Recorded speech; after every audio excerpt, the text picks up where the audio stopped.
Newspaper पढ़ना start करो, इससे आपका जीके, करंट अफेयर्स स्ट्रांग होगा, इंग्लिश धीरे धीरे इंप्रूव होती चली जाएगी।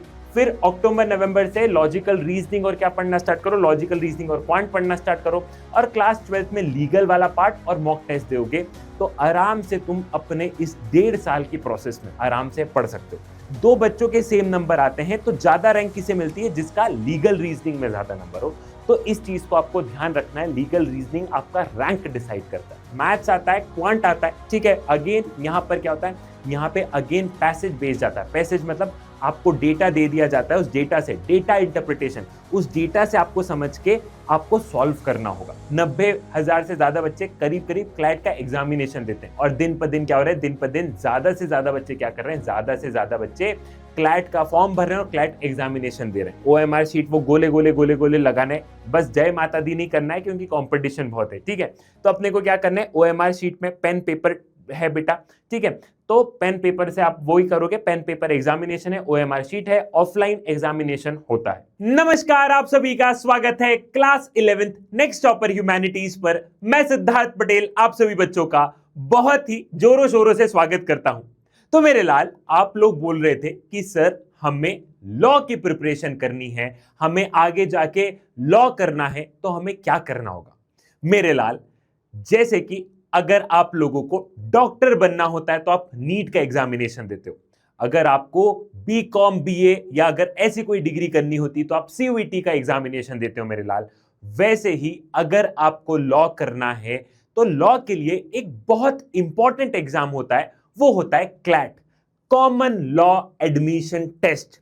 इस वीडियो में मैं आपको क्लैट के बारे में सब कुछ बहुत ही अच्छे से, बहुत ही डिटेल में समझाने वाला हूं कि ये क्लैट एग्जामिनेशन क्या होता है, आप लोग क्लैट की तैयारी कैसे करेंगे और आप अपनी टॉप यूनिवर्सिटी तक, टॉप कॉलेज तक कैसे पहुंचेंगे। तो सबसे पहले बात करते हैं क्लैट क्या है। क्लैट मेरे लाल एक एग्जाम है, उसका फुल फॉर्म है common law admission test.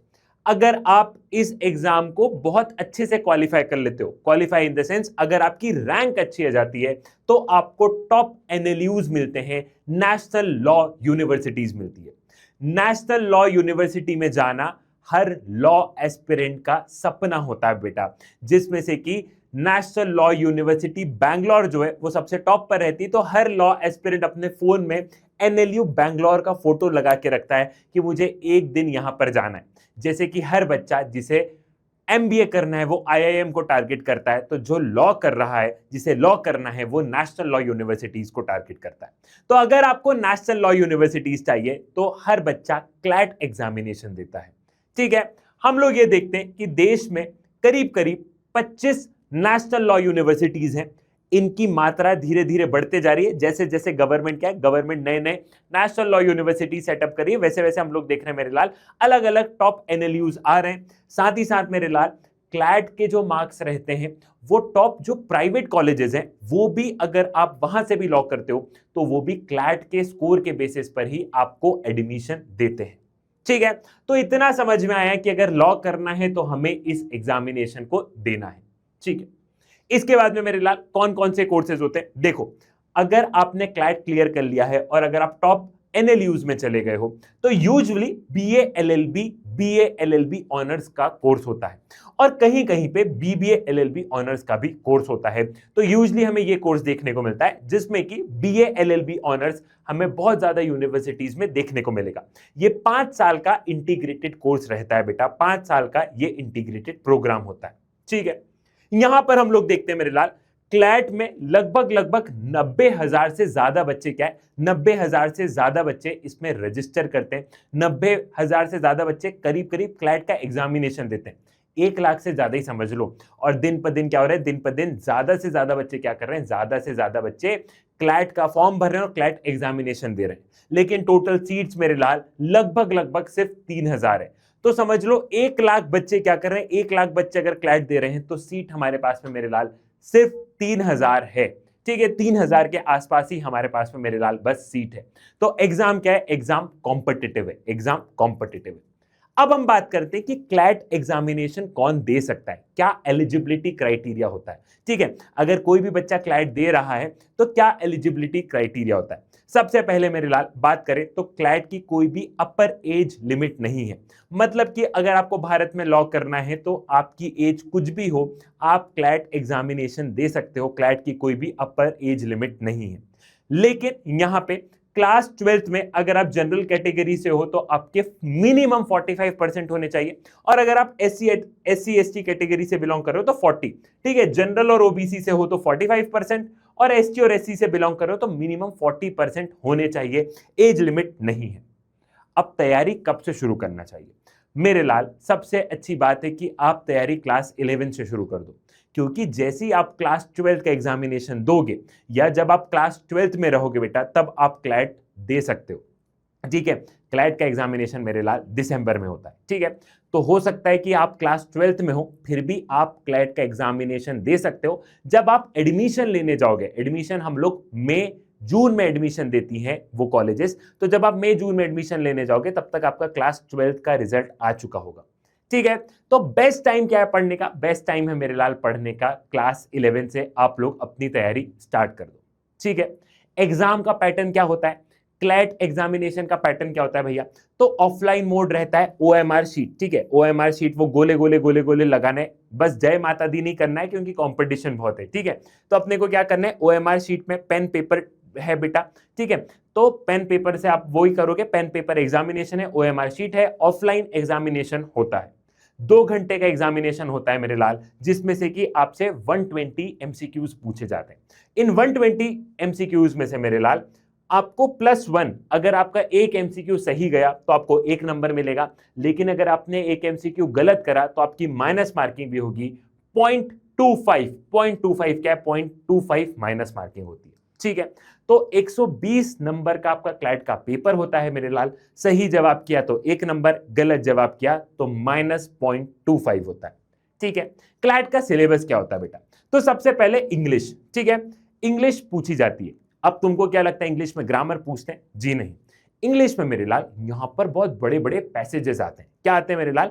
Passages आते हैं। पैसेजेस को समझना होता है और उन पैसेजेस से क्वेश्चन पूछे जाते हैं। अब ये वो अनसीन पैसेज की बात नहीं हो रही है बेटा जो कि तुम क्लास 8 क्लास 10th में पढ़ते थे।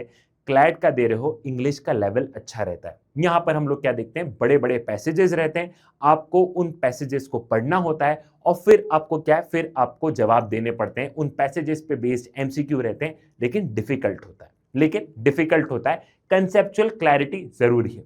इसके बाद में मेरे लाल जीके और करंट अफेयर्स से क्वेश्चन पूछे जाते हैं। अब यूजली क्या होता है, बच्चे सिर्फ हेडलाइंस याद कर लेते हैं, लेकिन आपको डीप अंडरस्टैंडिंग चाहिए। आपको हर चीज का वाय पता होना चाहिए। जो भी नेशनल और इंटरनेशनल इवेंट्स हो रहे हैं, जो भी मेरे लाल देश में और इंटरनेशनल लेवल पे जो भी चीजें हो रही है, आपको पता होनी चाहिए, आपको डिटेल में चीजें पता होनी चाहिए। ठीक है, इसके बाद में मेरे लाल लीगल रीजनिंग में क्या है, सबको लगता है लॉ रटना है, लेकिन नहीं, आपको यहाँ पे लॉ को नहीं रटना है। यहाँ पे आपको लॉजिक अप्लाई करना है, प्रिंसिपल्स अप्लाई करने हैं।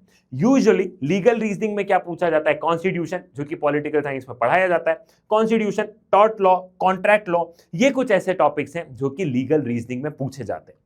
अब जो लीगल रीजनिंग भी है मेरे लाल, इसमें भी पैसेजेस आते हैं। ठीक है, लीगल रीजनिंग के डायरेक्ट क्वेश्चन नहीं आ रहे मेरे लाल, पैसेजेस आ रहे हैं। आपको इन पैसेजेस को पढ़ना है और फिर आपको जवाब देना है। तो अगेन लीगल रीजनिंग में भी आपको पैसेज बेस्ड क्वेश्चन पूछे जा रहे हैं। ठीक है, लॉजिक वाले क्वेश्चन पूछे जा रहे हैं, जिसमें कि आपको दिमाग लगाना है। सिंपल क्वेश्चन नहीं पूछे जा रहे। इसके बाद में मेरे लाल आता है लॉजिकल रीजनिंग। ठीक है, लॉजिकल रीजनिंग होते हैं, इसमें अलग अलग आर्ग्यूमेंट्स आते हैं। अलग अलग आर्ग्यूमेंट्स आपको समझना पड़ता है, आपका दिमाग से अप्लाई करना पड़ता है। अगेन लॉजिकल रीजनिंग में भी हमें पैसेजेस देखने को मिलते हैं। अच्छा, एक चीज मैं आपको बताना भूल गया, लीगल रीजनिंग सबसे इंपॉर्टेंट है। क्यों सबसे इंपॉर्टेंट है, एक चीज बताता हूं। अगर 2 बच्चों के एक जैसे नंबर आए, फॉर एन एग्जाम्पल क्लैट में 2 बच्चों के एक जैसे नंबर आए, तो आप रैंक 1 किसे बताओगे? अगर 2 बच्चों के एक जैसे नंबर आए हैं, अगर 2 बच्चों के 110 नंबर आए, ठीक है, 2 बच्चों के 110 और 110 नंबर आए, तो रैंक 1 किसकी होगी? यहां पर रैंक कैसे डिसाइड होती है बेटा? अगर 2 बच्चे के एक नंबर आते हैं तो यह देखा जाता है कि लीगल रीजनिंग में जिसके ज्यादा नंबर होंगे उस बच्चे को वो रैंक दे दी जाएगी। उस बच्चे को रैंक 1 दे दी जाएगी। जिस बच्चे के लीगल रीजनिंग में नंबर कम होंगे उसको पीछे वाली रैंक दे दी जाएगी। ठीक है, तो जब दो बच्चों के सेम नंबर आते हैं तो ज्यादा रैंक किसे मिलती है? जिसका लीगल रीजनिंग में ज्यादा नंबर हो। तो इस चीज को आपको ध्यान रखना है, लीगल रीजनिंग आपका रैंक डिसाइड करता है। ठीक है, इसके बाद में बेटा मैथ्स आता है, क्वांट आता है। ठीक है, अगेन यहां पर क्या होता है? यहां पे अगेन पैसेज बेस्ड जाता है। पैसेज मतलब आपको डेटा दे दिया जाता है, उस डेटा से डेटा इंटरप्रिटेशन, उस डेटा से आपको समझ के आपको सॉल्व करना होगा। तो अगेन यहां पर भी पैसेज बेस्ड ही अपने को क्वेश्चन देखने को मिलते हैं। बहुत सिंपल सिंपल से टॉपिक होते हैं, लेकिन इतने भी सिंपल नहीं है कि तुम एकदम ऐसे हो जाओ कि करना ही नहीं है। ऑल दो क्वांट का जो सेक्शन है वो सबसे कम सवाल क्वांट वाले सेक्शन से पूछे जाते हैं, लेकिन फिर भी 10-12 सवाल हमें क्वांट के देखने को मिलते हैं। और 10-12 सवाल या तो तुम्हें नेशनल लॉ यूनिवर्सिटी दिलवाएगा बेटा या नहीं दिलवाएगा। तो अगर आपको लॉ करना है तो लॉ के लिए अगर ड्यू वगैरह में जाने तो बच्चे सीयूईटी भी देते हैं, लेकिन जो नेशनल लॉ यूनिवर्सिटीज में जाना है बेटा, तो नेशनल लॉ यूनिवर्सिटी सिर्फ और सिर्फ क्लैट के बेसिस पे, क्या है, क्लैट के बेसिस पे एडमिशन लेती है। जो टॉप लॉ कॉलेजेस हैं वो क्लैट के बेसिस पे मेरे लाल एडमिशंस लेती है। ठीक, अब आपको पढ़ना स्टार्ट कर देना चाहिए मेरे लाल क्लास 11 से। ठीक है, क्लास 11 से सबसे पहले रीडिंग हैबिट डालो। रीडिंग हैबिट क्यों? क्योंकि हर चीज पैसेज में पूछी जा रही है, तो इंग्लिश न्यूज़पेपर पढ़ना स्टार्ट करो।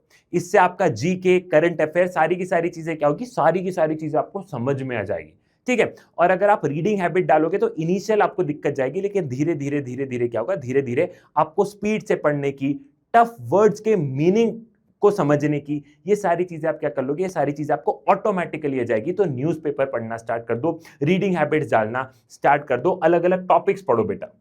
फिर क्लास 11th के थोड़े से एंड में, मतलब अक्टूबर के बाद से क्या करो? अक्टूबर के बाद में मेरे लाल लॉजिकल रीजनिंग, जो डेटा इंटरप्रिटेशन है, ठीक है, मैथ्स वाला पार्ट है, उसको पढ़ना स्टार्ट करो।